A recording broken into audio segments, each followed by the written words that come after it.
So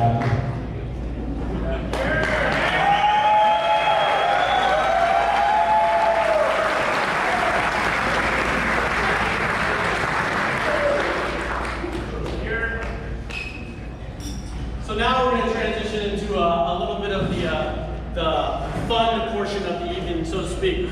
Major Jerry, sir, if you'd like to come forward, we got something to give you real quick. So we're going to start with the gifts that do not want to be given first and foremost. So, sir, we'd like to leave you with this as your parting gift. Moving forward, if you don't know what this is the #1 seat pin to the RNAV. So you can always remember that time that pin disappeared and ended up in a CRL block. So, sir, thanks for everything. Appreciate it.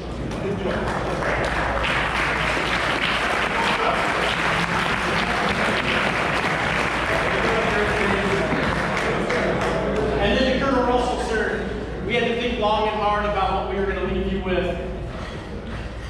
And really, you know, we kind of arrived at a very small object that looks like this. And if you don't know what this is, it's a oil tip throw from Aircraft 5 from the impound that just would not quit. So, sir, we'd like to leave you with this.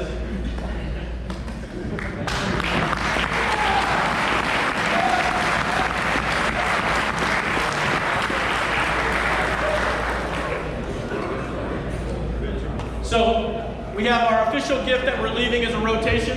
We're going to leave with the 36 MXG. We're not going to pass it. We'll show it real quick. Senior Garcia found this through all of his travels going forward and backwards on the island. But what ended up happening is somebody took a lift kit, took the strut from it, and turned it into a lovely, nice knife that looks like that, and we got it etched for him. So what it reads 2030 Eamu, CBP, January 19th through July 19th. So, sir, we'll leave this with the MXG with you. I don't want to pass it because I'll chop a toe off and end up in the Navy ER. I've spent a lot of time there already. So, but, sir, that'll be left with the MXG, sir.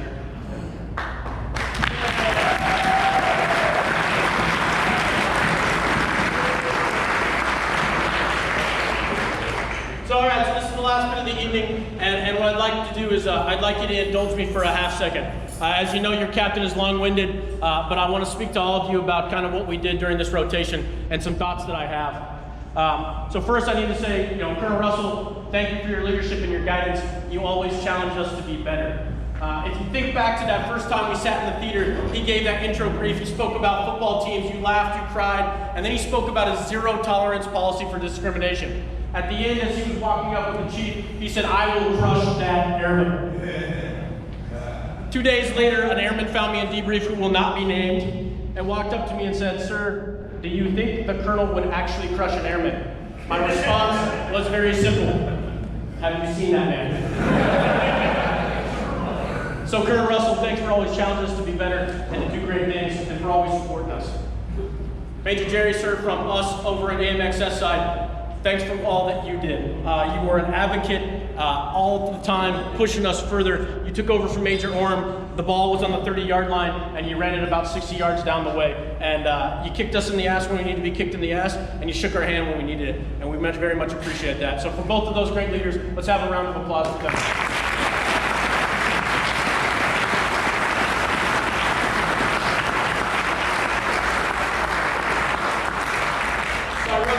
In my comments, and then he said he had a hot date with his wife, so he's trying to sneak out. But my next thanks goes to Chief Oliver.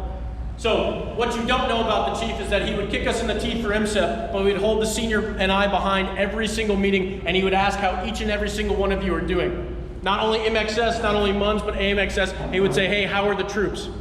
He gave a shit day in and day out about each and every single one of you. And for that, Chief, we thank you. So let's give him a round of applause.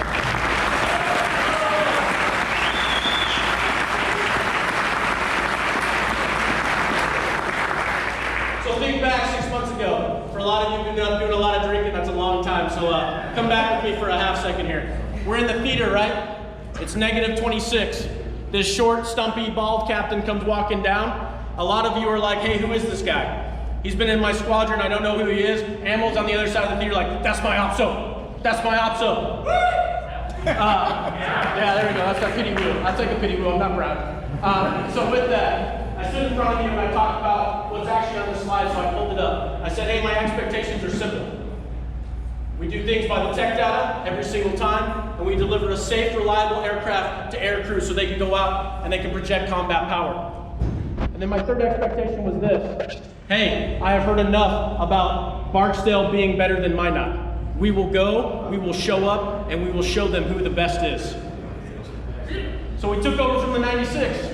Captain Dillard and Chief Tucci are sitting down and doing a handoff to Senior and I, and they very politely told me, Captain, there is no way you can do what is on the model. Only 42 sorties per month, that is all you can do. That is the max capacity that the supply system will allow. You cannot drop this many bombs, you cannot fly that many lines. They said it very politely. Then their lieutenant showed up out of nowhere one day during handoff. The guy's like tweaking out, itching himself, and he's very adamant now. He is in my face a little bit about it. He's like, hey, Captain, sure, there's no way this can be done. I asked the chief, hey, what's up with your lieutenant? Well, lo and behold, he takes a lot of free workout. So he was hopped up on Woke AF and Swole AF and all sorts of protein that was actually sitting at the top of my desk, which I gave to production, which is why Jason Martin looks like that and he's got veins going down his calves. But just so you know what the scoreboard looks like, it looks like this. We averaged 51 sorties per month throughout the duration of this deployment. In May, we flew 62 sorties. You all have achieved the impossible. And I love when people challenge us to do that. You can't do it. There's no way. Bring it. We'll go every day, all day. So what I want to say to all of you is you must return home with your heads held high. You must be proud of what you have achieved. And from Brandon to the rest of you, I owe you this. Thank you. If you've learned nothing else from your time with Captain Tavato, it's that I care about each and every one of you. Some of you have cracked the code, particularly the freshly minted Master Sergeant Shelley Watson, who came up 2 days ago and looked at me and said, hey, Captain, I think I have you figured out. If I subtract all the F words and all the swear words, that's what third grade Mr. T teacher sounds like. And that is accurate. But what I will tell you is, much like I cared for every student in my classroom, if you take nothing else from this deployment, I cared about each and every single one of you.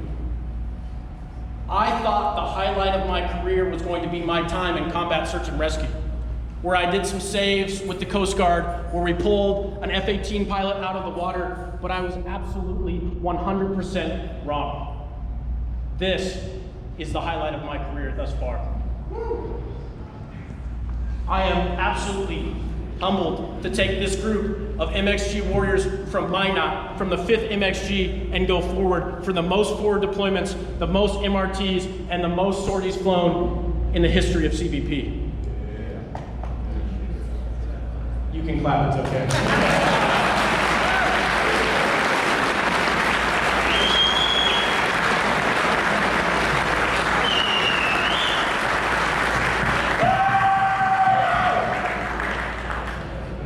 Nothing has changed. The supply system is the same. The bombs are still old. The jet is not getting any younger. So this was done by you all. It had nothing to do with me. It had everything to do with you. So I am humbled.